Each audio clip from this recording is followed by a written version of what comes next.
Jenny, I thought you would take a lead. I'll start very quickly introducing the panel, and we shall end at 11:30 and have a short break then. But I'm just asking people not to leave the building because we have to start the next session at 11:45 in here. But you can move out of the room. I'm looking at quite a big panel here, and I realised that everybody knew Siva very differently. And I think of all the people sitting here, only Suresh Grover, who's the co-director of the monitoring group, knew him personally. And I was thinking about this, Suresh. I think it goes back probably to 1976 and the racist murder of Gurdeep Singh Chagga.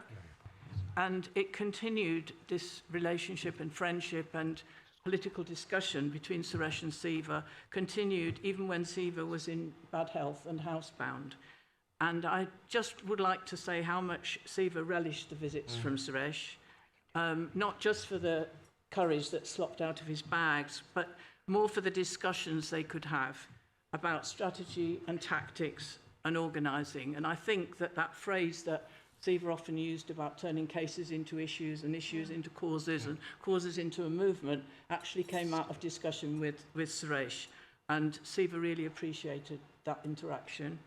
Miriyam, Aouragh, who lectures at Westminster University, I think you didn't know Siva directly, and you also didn't work in the race field directly, but if I'm right, in the media and on Palestine and, quote, the Arab Spring, as it was. And I think it was because of her experience as a scholar activist in the academy, where, quote, colour, and hence commitment, was being questioned by colleagues, that she was introduced, I think probably by Lizzie, to Siva's work on racism awareness training, yeah? Which led to Miriyam herself writing a very important piece for Race and Class on white privilege and shortcuts to anti-racism. And I brought a copy of it, and of course I left it in my bag, which is over there. John Narayan, a lecturer here at King's and the organiser of this event, on behalf of IRR, I think you again didn't know Siva in person, though you, I think, researched Black Power in our Black History collection.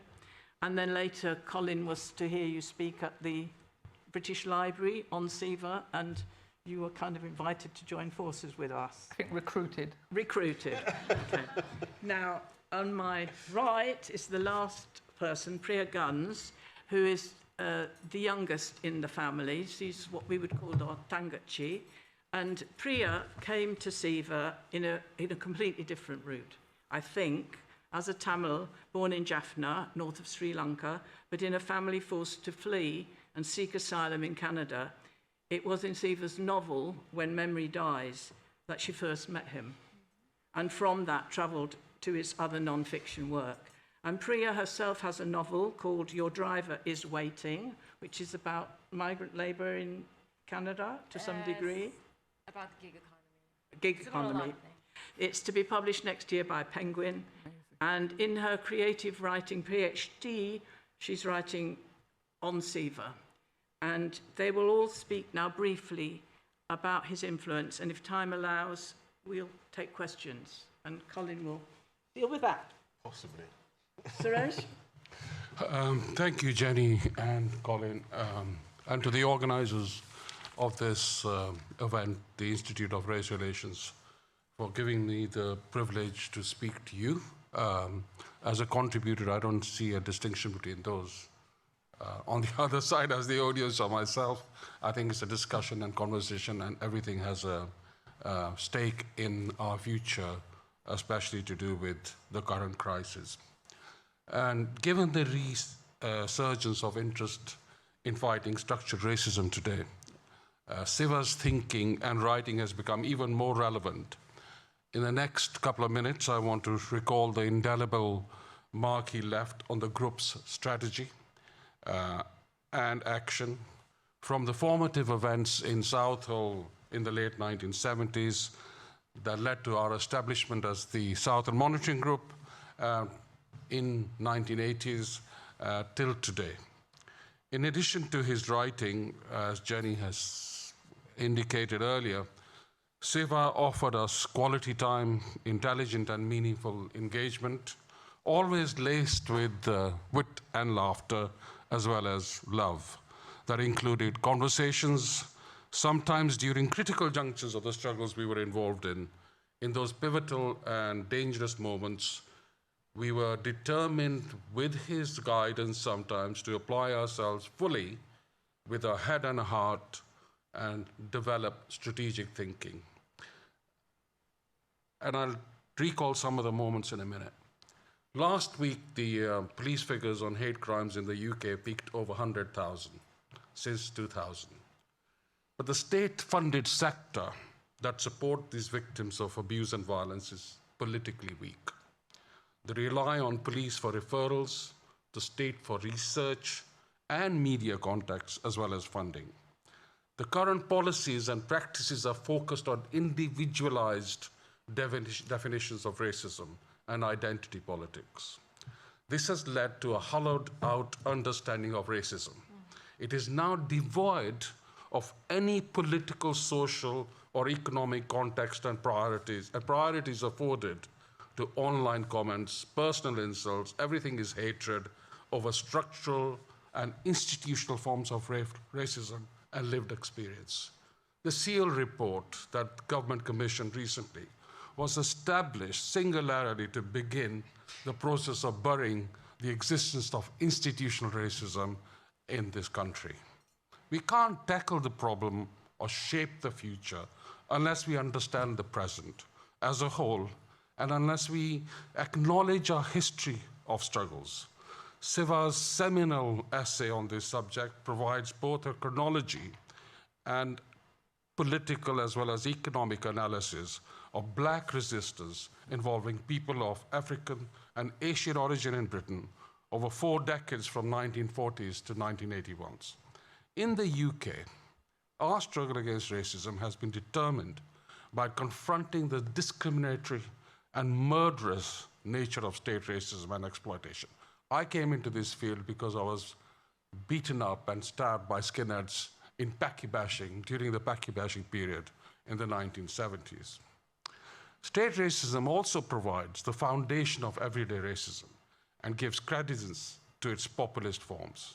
It also has the power to sabotage our struggles and erase our histories of resistance in all its forms: political, economic, cultural, arts, and intrusion into our personal lives.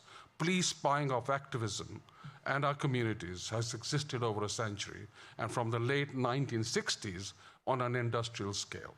State racism continues to ensure that racial violence endures, far-right fascism flourishes, and anti-immigrant sentiment thrives. Exposing and defying state power, including organizing self-defense campaigns, anti-deportation campaigns, have become a political act in the current environment. Out of the systemic racial oppression comes political awakening, collective organizing, and persistent campaigning. And it's not possible to campaign effectively unless we confront the striking immediacy of the political, social, and cultural conditions in which we are killed, our families and communities are made poorer, and when our public spaces and resources are sold to developers without any consent whatsoever. We've always mobilized, locally and nationally, around Black politics rather than ethnic identity. Nowadays, undermining the significance of Black as a political culture appears the fashion. But our campaigns, nationally, in Southall, political Blackness countered separatism by strategically unifying South Asian, African Caribbean, Chinese, and migrant communities, and across regions through their common experience against a multitude forms of racism. The moments in our history, our group's history, the foundation of the youth movement because of the killing of Gurdeep Singh Chaggar in 1976, soon after I met Siva.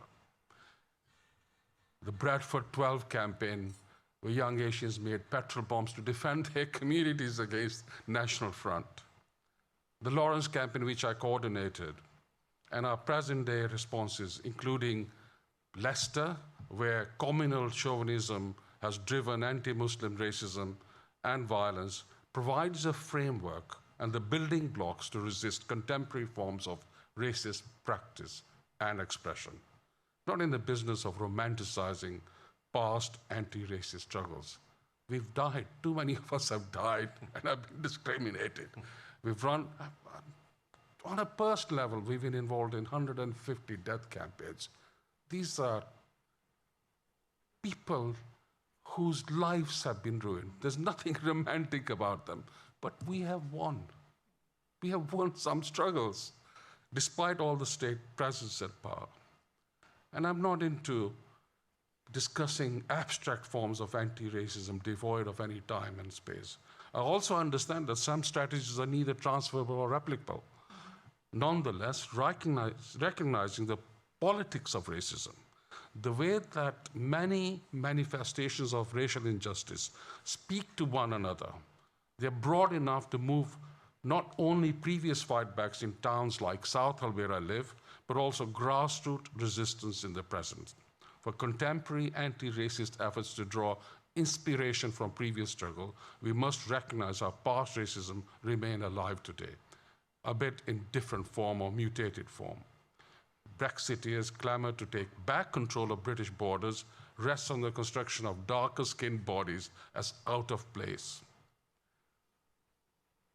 and as a burden on public services and job prospects, and an importing of unlawful and disorderly values, ideas, and habits. Remembering the hegemonic power of past anti-immigrant ideologies that degraded communities like mine assists us in removing the mask of similar sentiments today. That is, it contributes to exposing how British foreign policies have left migrants with virtually no option but to make perilous journey to Europe, and how austerity, capitalism, neoliberalism, rather than immigration, has crippled public spaces. The definition on hate crime, and especially on anti-Semitism, is simply to erase the struggle of the Palestinians or recognize the Palestinians in this country. And we must, in our efforts to support anti-racism, embody Palestinian struggle in everyday life. Our involvement in the 1981 uprising forced us to think new. The resistance nationally had to confront militarized forms of policing, the introduction of new punitive legislation to curb protest and virulent anti-immigrant narrative. We survived that period by developing newer forms of resistance. One such form of resistance came directly from Siva's thinking and writing, turning tragedies to victories by developing cases to issues to campaigns, as has been inferred. The Lawrence campaign into Stephen's murder in 1993 to the mass public mobilizations during the public inquiry in 1998 and his finding against the matter of institutional racism is an example of his impact. When delving into a radical history, we take note of that while some of the details of those struggles for racial justice has inevitably changed, the overreaching terms remain political, relational, and for us living in working class communities, a crucial matter of our life and our deaths. Thank you for listening to me.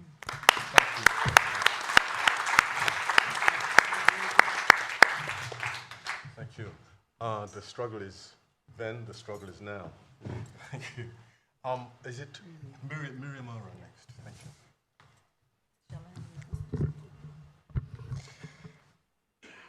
I'm just gonna keep my clock here because when I take my glasses off, I won't be able to see you. Or maybe if you see her, not me. I will. I've seen her now. Okay, thank you and good morning, everybody. I also prepared a 10-minute talk, but do not me if it's going over time because we're pressed. Again, thank you so much indeed going back in order to go forward. For me, it's not personally going back to having been involved here in Britain or having known IRR. It's more like going back to the principles and the paradigms that were formative and how some of those are lost. And as Suresh also says, some of them have to be won over again.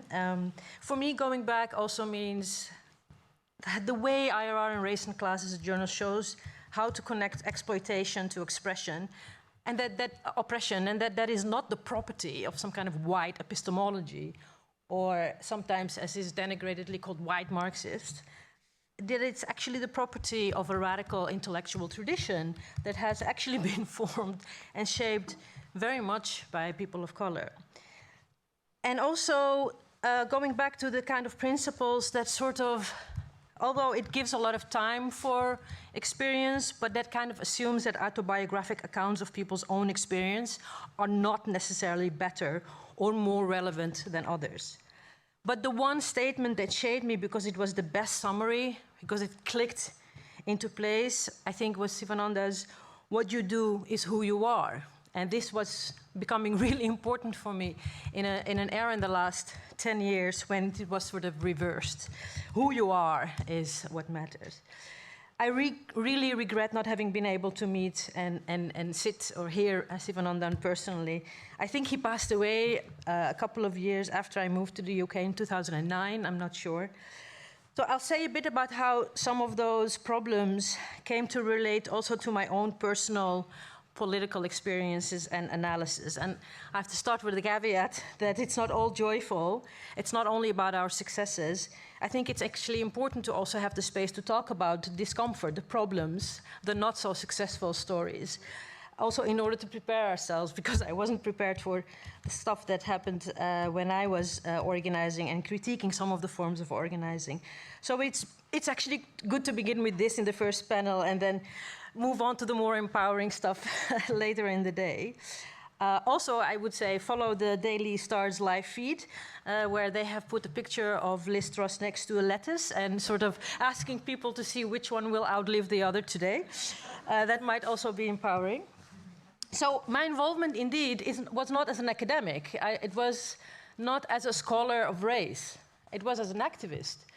And I think that's also becoming a bit blurred now. A lot of anti-racism politics and radical activism is kind of like very much part of academia now, which I think is worth of a whole different panel in and of itself. But my activism was actually what put me in touch with Race and Class or with the IRR. The first time I heard of it was when I met Liz in Amsterdam on, I think it was near the, behind the Rozengracht, I think, by the University of Amsterdam. She was there doing very important research, and actually it's a really important archive that Race and Class has documented from that time, because then it looked like it was now, but now it's history, right? So it was doing research about the emergence of the far right in the aftermath of the killing of Pim Fortuyn, and then later Theo van Gogh, and the emergence of Hirsi Ali, and the way the whole debate around Hirsi Ali also merged into a kind of Islamophobia that we had never seen before. And I think we were quite advanced in a way when it comes to the experience in Europe and North America. Like, a lot of shit happens very late in Holland, but the shit stuff happens early in Holland, I can tell you. So I was an organizer in nationwide anti-racism campaigns, and I was critically involved around Islamophobia, and Liz was interviewing me about this as an activist, so not as a scholar or anything. Although I was a first-generation university graduate, and I enrolled as a postgrad, and I had a funded PhD, which was amazing for me, coming from an immigrant family with illiterate parents. I had actually practically dropped my PhD. The world was changing around me. 9/11 had just happened, the invasion of Afghanistan, the invasion and occupation of Iraq. I had been in Palestine. I was there in the first 2 years of the Intifada, when the West Bank was sieged. So, and I actually lived practically around the corner of where Theo van Gogh was killed. So it was a really, I felt like many people like me, many people of color, it felt like the end of an era. And yet, although it was really hard and difficult, it's really, really difficult to organize in the Netherlands around Palestine, and the obsession with secularism and atheism also makes it really difficult to organize around Islamophobia. But so much has changed now over 15 years in ways that are actually not about challenging those political objective circumstances. I mean, what has changed is not so much that, but more how we do resistance and the painful part of how we organize together. I mean, in terms of how we resist, what it means to operate in progressive activist spaces.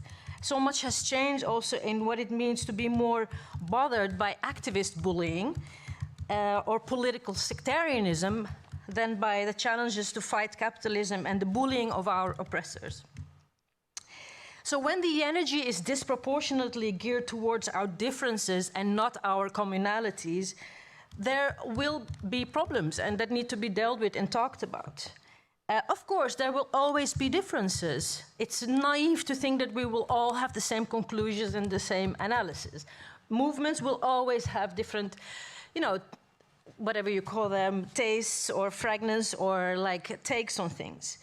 But the amount of personal attack and the amount of online bullying that I had experienced when I was talking back to some of the trends were really worrying for me, not just because personally it's not very nice, but also in terms of the balance that it sort of showed in what activism was dealing with. So before it gets really long-winded, and I don't want this to be about me, although I understand that my own experience is a sort of metonym also for many people's experiences, I want to foreground this contradiction by asking the following rhetorical question: how to synthesize existing radical critique and methodologies, looking back, with analysis that are prevailing in our own time and our own conditions, and the new forms and improvements that are also necessary.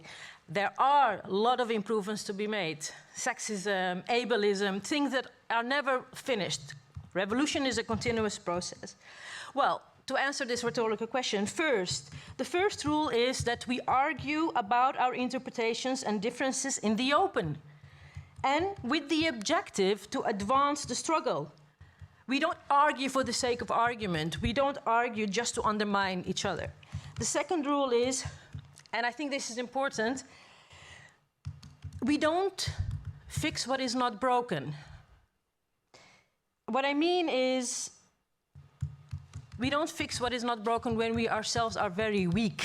And we are weak in a sense. Okay, we are also strong, we are united, but the world today, it's not very, very, very promising in what it can allow us to endure. So why fix what is not broken? We will not get better when we keep questioning and rejecting our affinities just for the sake of it. In this cynical and exploitative world, our energy and empathy is extremely valuable. We should really take care of that. So successful coalitions are actually rare. They need to be protected. It's not something you can just, tramp on. So with the emergence of semantics like allies, passive, instead of comrades, active, or NBPOC instead of BPOC, or what is a real African? Is North African also Africa proper? Or the pitying of Palestinian solidarity against Black solidarity is really problematic. So I always ask, sure, let's have a discussion, but first, why? What is your objective of having this discussion? When it turns out to be navel-gazing and not in the service of our communities, I will critique it or actually ignore it, depending also on my own energy. Of course, this is not just subjective. We need to contextualize this. It's really important to pause and ask, why is this emerging? Of course, some of it is to do with ignorance and the fact that race and class and IRR, it's not part of our mainstream curriculum. So there is also a lot of ignorance, but also the students I'm teaching now, they were born in the year of 9/11. They were born when Iraq was invaded. It's not part of their history. The whole emergence of the Islamophobia industry, it's not part of that. You need to also relearn and re-establish this discussion. It's important to actually explicate that, to say that the struggle against Islamophobia in the early 2000s, they learned and benefited a lot from the struggles the generation before them, the 60s and 70s, the stories we heard about Britain and America, of course, North America. We didn't hear a lot about other continents because our education and mediation is so racist, right? But then now we need to also say Black Lives Matter and all the experiences, it learned a lot and it also accumulated from the struggles against Islamophobia. So these things are related. So I understand very well that it's not something that just comes out of the blue, and it's not really about personal feelings, like why are you so why are you so adamant to just talk about allies? And that cannot be. It's not really about the personal. It's also about the challenges that our movements are causing and experiencing, at least the nurturing of the difficulties by neglect and by exploitation, both by the political elites and sometimes also in the movements. A lot of real frustration in movements about how other parts of movement are basically cannibalizing their activities and knowledge. But how bad are some activist groups that the basic principles of respect or a core requirement of acknowledging race, class, gender, ability as socially reproduced and intersectional are something that are, of course, core values to fight for? How bad are movements that needs to be a discussion? Yes, sometimes, indeed, one must shut up and listen. Be mindful, be patient, be a bit humbler also. Yes, it is not that everything has to do with us being flattened and that there is no power or privilege in the movements. We need to be attentive to that. Yes, one must also be respectful of the labor of activist intellectuals and not conveniently erase them. This is, by the way, very gendered in the movement. Yes, also some comrades who shamelessly copy and paste the works of other comrades. Yes, we need to talk about this.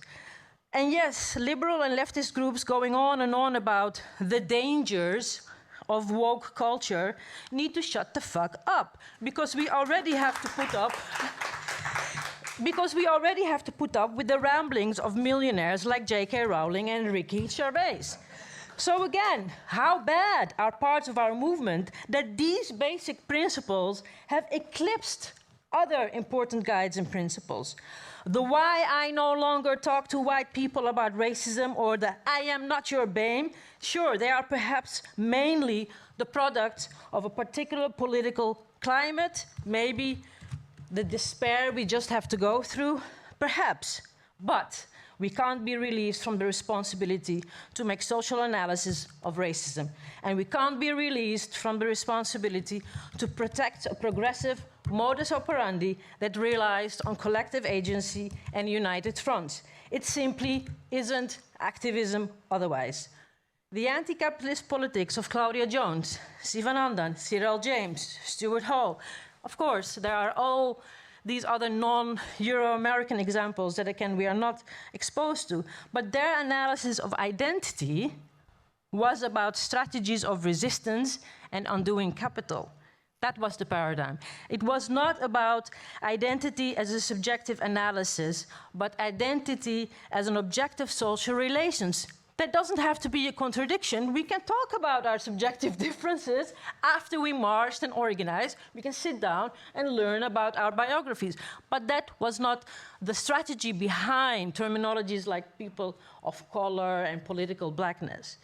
So it's straw manning to then attack that on the argument that it erases our differential identities. So by skipping people of color as a shared class subjectivity, that was the point of it, you essentially strip it of its potential agency. i.e., it's not the motive to erase biographies, but it's about the results and strategies that are out forward. But I experienced this personally. It doesn't mean that it doesn't matter that there are no rules of engagement anymore, including sidelining and strawmanning, as I said. But that's why I mentioned the first rule. We disagree, fine, but we do it in the open and we do it with respect. We all have seen the different techniques to avoid that, whether it's appropriation, like I shouldn't be appropriating black authors because I'm not skin black, or the other descriptive of the academic, like anti-intellectual, you're just an academic, what are you talking about? So I want to close with what I moved on to do after white privilege. Of course, I got a lot of shit from that, but to acknowledge that our struggles are also different is not the same as emphasizing that our struggles are different was my main objective. So I moved on to think, write, and argue about ways forward, and I began to argue for a radical kinship. I was actually inspired by the radical kinship idea from the way black radical organizers had been inspired by Palestinian organizers in the 60s because of a shared kinship. The ethical taxonomy of the radical kinship I am proposing relies on 3 principles. 1, it's insurgent. It's not about stories and experiences and whatever. It's an insurgent kinship. So I really take inspiration from Claudia Jones, Jennifer Nash, Barbara Ransby. Second, it's compassionate. It's compassionate. Firstly, also, but we need to learn that we all started somewhere. And I take inspiration from Malcolm X saying, don't be in a hurry to condemn other activists. You don't have to be a victim of some oppression in order to want to eliminate that oppression. And I think the work of Robin Kelly and Fred Moulton and others around Palestine is really important. And thirdly, it's reproductive. I mean, it's collective and it's accumulative in an intergenerational way. So it goes both directions, intergenerational. Elders listening to the youngers, which is what you're doing here. This is amazing how you describe the takeover and how younger editors become actually younger assistants become chief editors. And it goes the other way. The younger activists needing to understand there are people who have been there who can teach you one or the other and listen to you. So those are the 3 propositions for me: a radical kinship that is insurgent, that is compassionate, and that is reproductive. Thank you very much.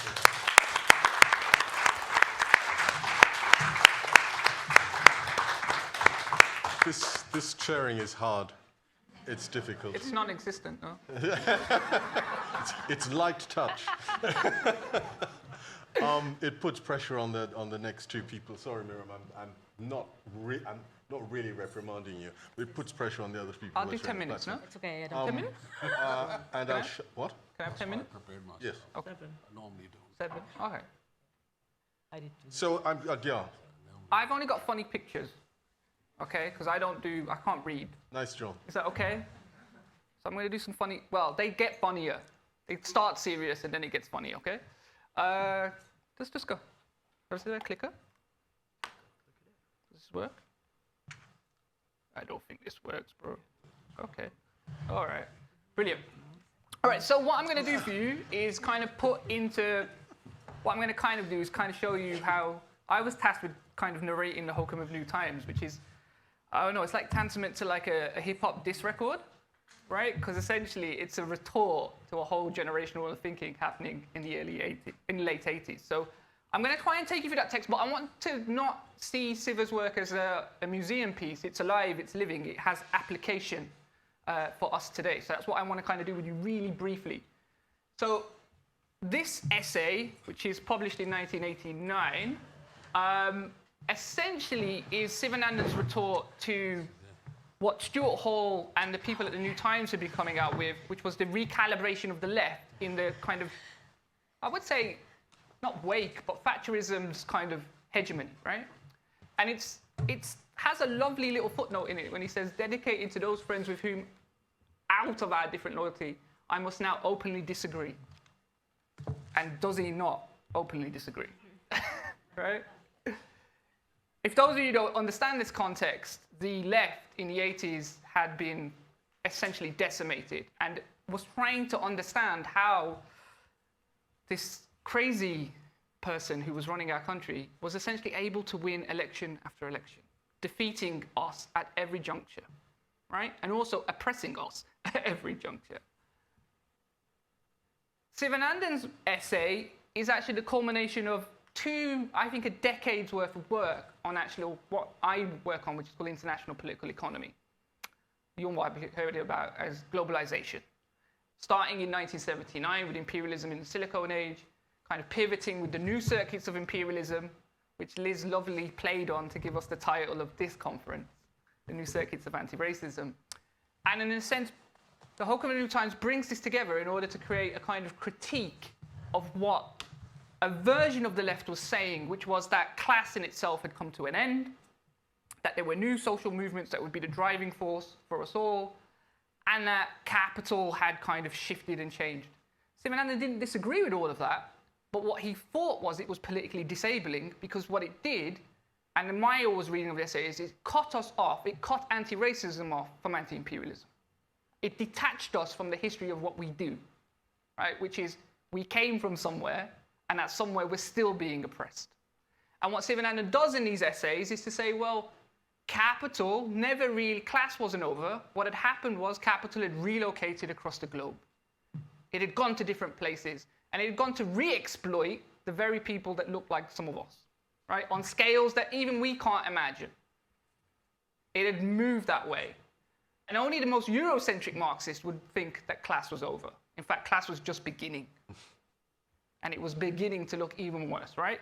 So, I want to kind of take that stuff, because I don't want to just give you, like I say, a musician piece. If you want that stuff, you can pay £9 a year and I'll teach you at King's College London.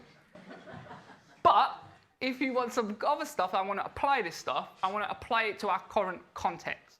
So, on the left at the moment, there are lots of ideas that the era of neoliberalism, you know, that big 40-year evil monstrosity that we've been living under, that Thatcherism inaugurates, but Blair really takes on, is over.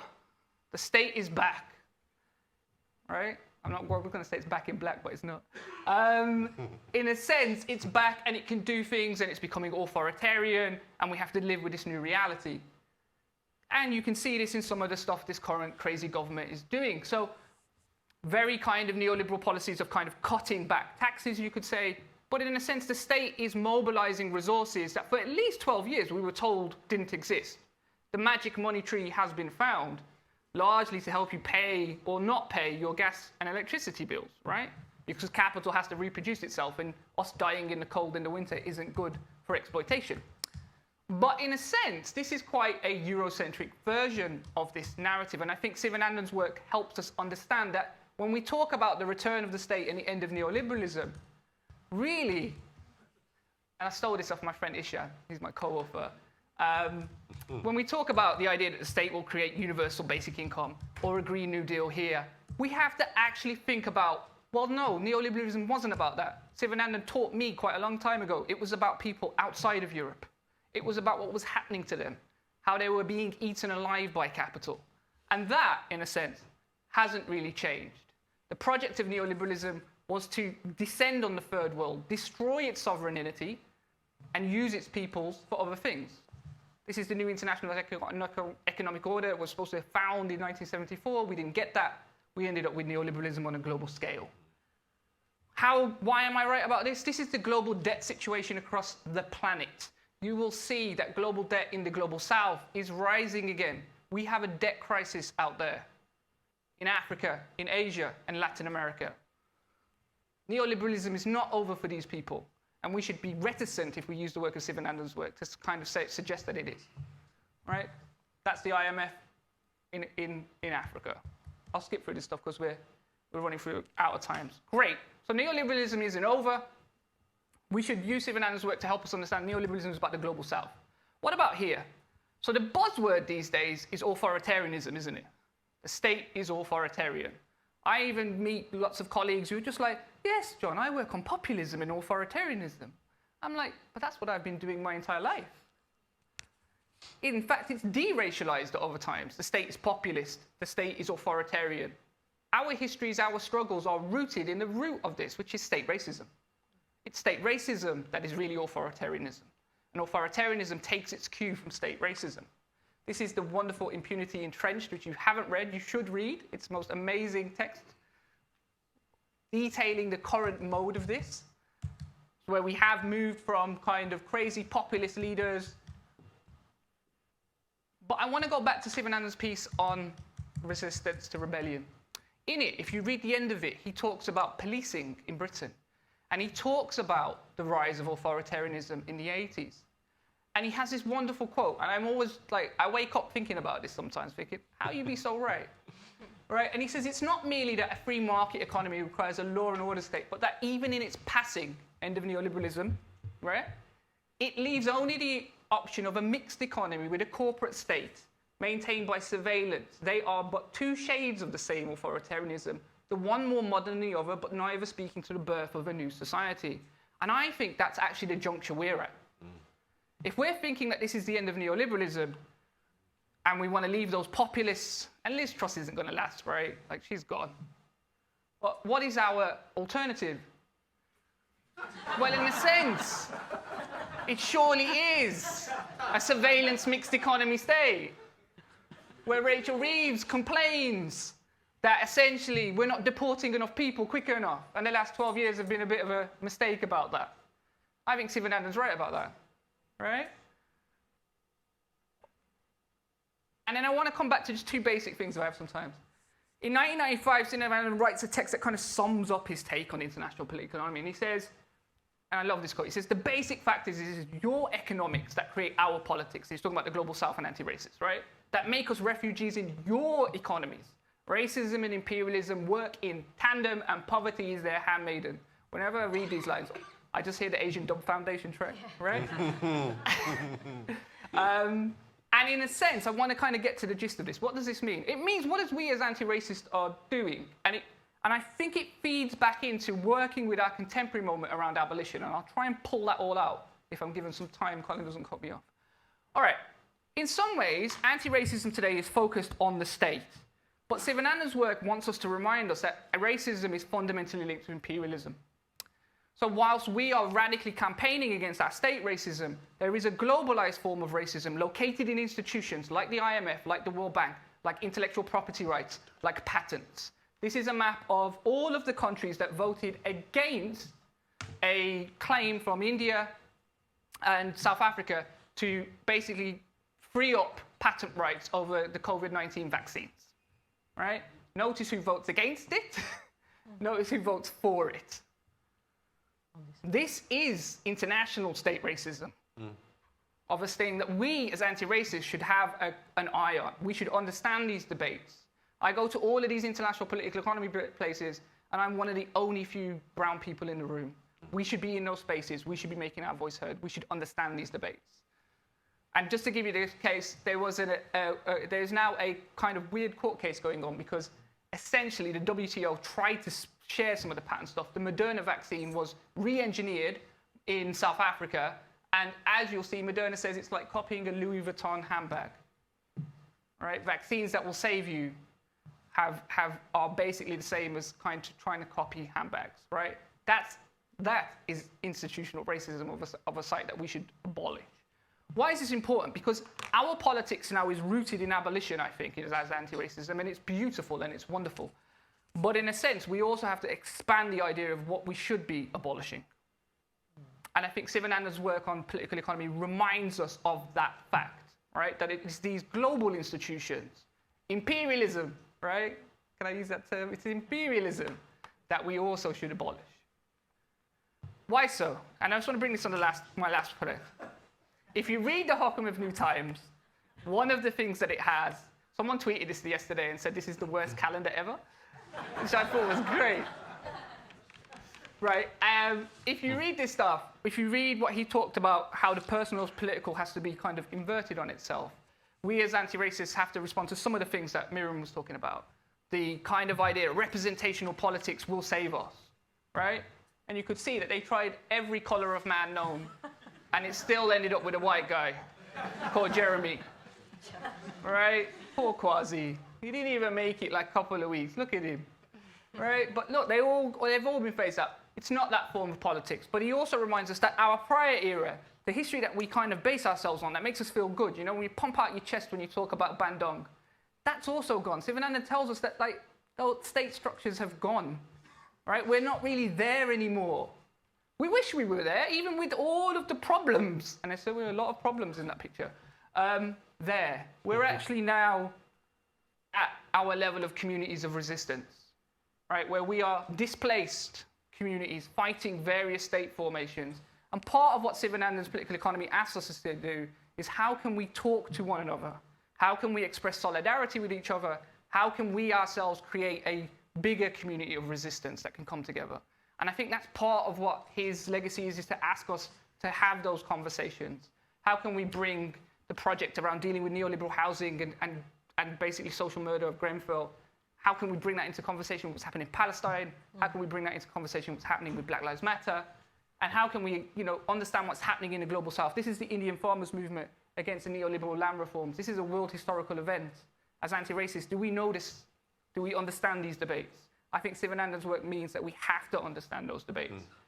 So I'll just end with this quote, and I think it's always the quote I always give to some of my students, and it's a project, right?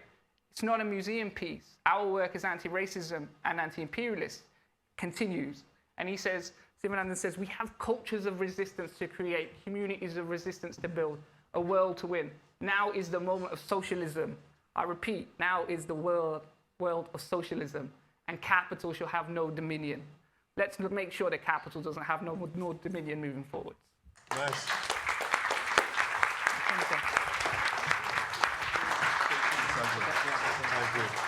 John, that was terrific. I will say very little, but just move swiftly to Priya because you've got the nasty It'll slot. take like 11 minutes. Can Thank you hear you. me? Okay. First of all, it's an honor to speak in front of all of you very intelligent people. All right. As a writer and wannabe radical, I pain myself with the question, what is radical art in our contemporary times, and what can be made of it in our capitalist system? I was a war baby, born in 1987 when the Indian peacekeepers were in Sri Lanka, claiming to keep the peace while they stormed into houses and the Jaffna hospital, shooting people. My father recounts a story where he was sure I was going to be shot in the head. I'm from a land known best as back home, where the mangoes are the juiciest, the land might as well be made of gold, and love was innocent looks on a bus with someone you weren't supposed to be with. These are the memories of back home my parents gave me. I had no direct guidance towards a radical imagination. I grew up angry at the system because how was it possible that we didn't have hot water or heating in the winter of Toronto when it was minus 30 degrees outside? What world did I live in where teenagers had to have multiple jobs to help feed their family, all whilst maintaining an A average because God forbid you came home with anything less than 90%?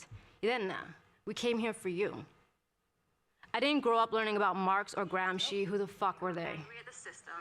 Ooh. In our home, it was the colonizers, Jesus, who would save us from our bankruptcy. Praise thee, our King. I learned racism from racists and classism from being broke-ass. For my sanity and as a means of understanding and interpreting my world, I turned to art and the imaginary, spending most of my time writing fiction. Right now, it's through reading Sivanandan that I'm learning what type of writer I want to be. Finding Siva Mama for me was a political awakening. He became my long-lost uncle, hence why I, and I'm sure many of us here today, refer to him as Mama, which means uncle in Tamil. Siva Mama spoke to our history, to our existentialism. He spoke to the urge in my soul and the desire I had to set the world on fire. From a rebellion that goes against my grain, he had said of himself. Not only could I connect with him as a Jaffna Tamil, but as a writer, he engaged another sort of curiosity. In The Liberation of the Black Intellectual, Siva Mama wrote of our ancestors offering up our peoples for mere crumbs of privilege, a privilege which meant I wouldn't speak the same language as my own mother, and my native tongue would rest stagnant in my belly, too stubborn to burst free. Where am I? One of the many cankers in the rose, there are many alien gods between us and our elders. There lies a pain in that disconnection. As Fanon said, and as Siva Mama echoed, if language is a way of thinking, of feeling, of being, if it's part of our identity, who are we then if we cannot speak to our own people? What sort of writers are we if our mothers cannot read us? This question requires a layered response outside of mere translation, bearing in mind that our people don't always look like us.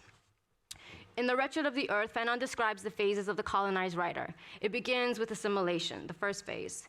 Through one's literature, a writer shows how they have assimilated to the dominant European culture.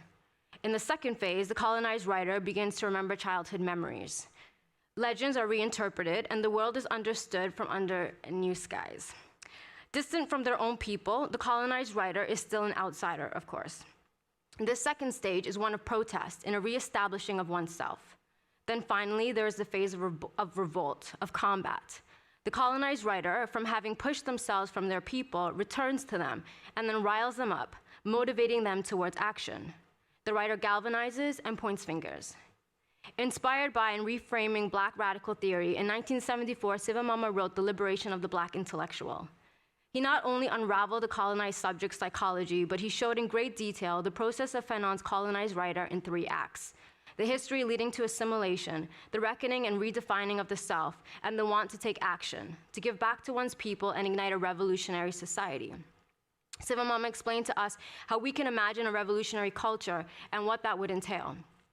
When Sivamama wrote, he wrote for the people he was fighting for. As the Mozambican poet Jorge Rebelo penned, "Forge simple words that even the children can understand, words which will enter every house like the wind and fall like red-hot embers on our people's soul. In our land, bullets are beginning to flower." In 1997, Sivamama's first novel, When Memory Dies, was published. It's as if he knew Tamils weren't reading his essays. He scattered remnants of his essays and aphorisms for good measure. He knew where there is war, there is trauma. There is an issue with memory. We know the history of our island in fragments, and from our own personal experiences, there's plenty we are capable of blocking out. When memory dies, a people die. But what if we make up false memories? That's worse. That's murder. Our universal understanding of history we know serves the dominant order. In Sri Lanka, our recent history and opinions on our fight for justice is highly contested. The result on both sides of the Indian Ocean, we carry on with heavy loads of generational trauma. When memory dies, then, is a gift for us. Through the narration of Saha, Rajan, and Vijay, we come to know of our colonial and post-colonial history. It shows how economic and social oppression united people from across the island in working class and anti-colonial unity. If we read the text critically today, considering the economic crisis on our island, what could we make of actual reconciliation and on forming communities of resistance? Perhaps Sivamama's reshaping of history through the novel can be seen as combat, if we catch history on the wing and reimagine our present. In handling emotional truths with artistry and empathy, Sivamama showed how the political is personal through human interactions, always giving agency to the subaltern and highlighting the struggles and history of the most marginalized. As Nivedita Majumdar eloquently claims, When Memory Dies is an exemplar of radical universalism through its use of the very specific, and as she describes, the mapping of ordinary lives not just as objects, but as subjects of history. The specific she refers to includes the general strike in 1953 and the uprising of the People's Liberation Front in 1971. These weren't moments I grew up learning about. Sivamama's characters show how the subaltern can speak and can spring revolutions. I will not speak for Tamils back home, but in the global north, we are distracted. Look, Tamils are broadcasting the news. There are Tamils on Netflix and in the White House. There are Tamils with multiple business ventures selling mutton curry on sourdough bread. Party, Black Lives Matter, Obama made this all possible. But Sivamama reminds us, you cannot fight for the cause of Black people without fighting for the cause of working people. You cannot fight Black oppression without fighting Black exploitation. We aren't winning if it's only some of us who are comfortable. How do we build together? Back home and where we are, which for some of us is on stolen land. Sivamama had answers.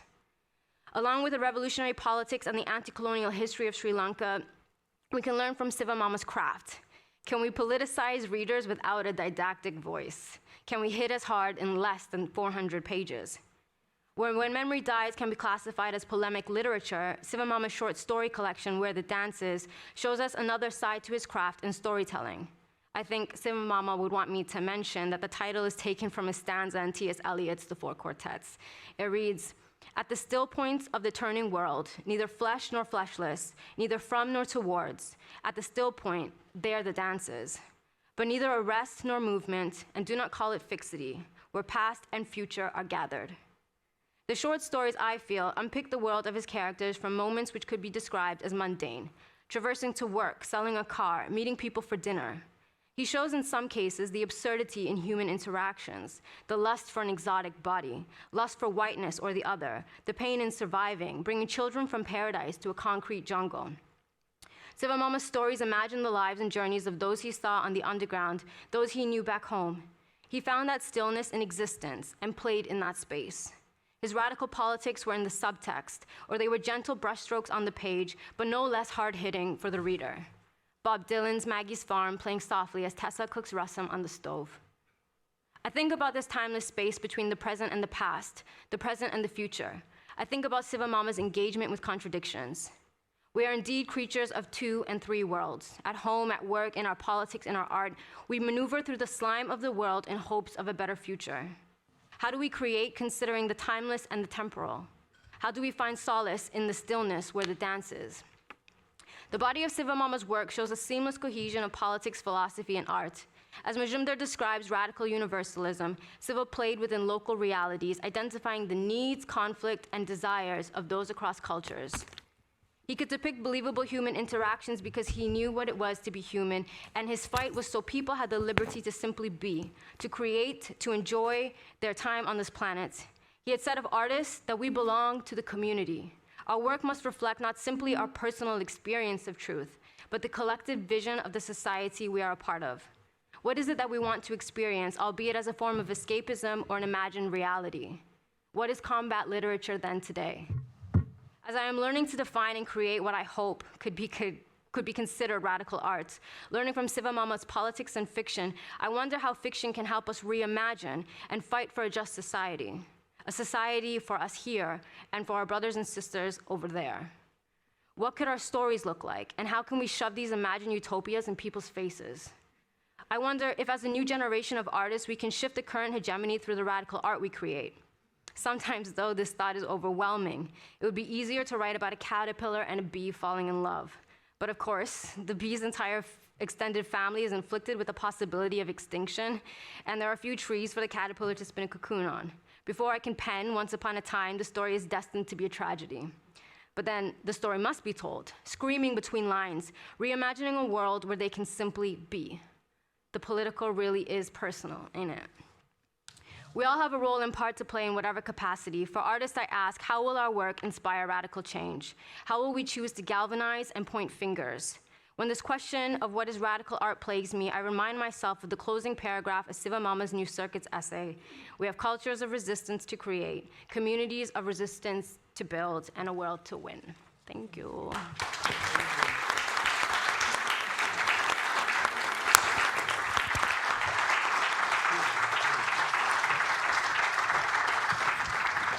Okay, I'm all apology.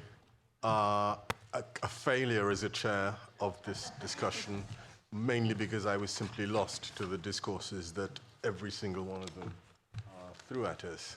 You're looking at me, Liam. What do you want me to do? I'm looking for guidance. We're well into this thing. We'll reconvene in 10 minutes. 15 minutes. Yeah, but are you doing your thing? No, I don't think we're doing it. You'll save it, okay, fine. And we are over time and into the coffee break, and people do need their coffee and comfort breaks.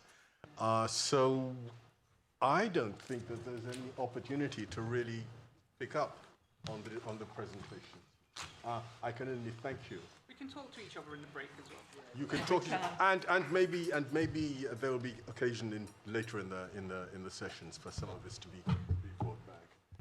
I thank you, Miriyam. I thank you, Suresh. I thank you, Priya. I thank you, John. I thank you, John.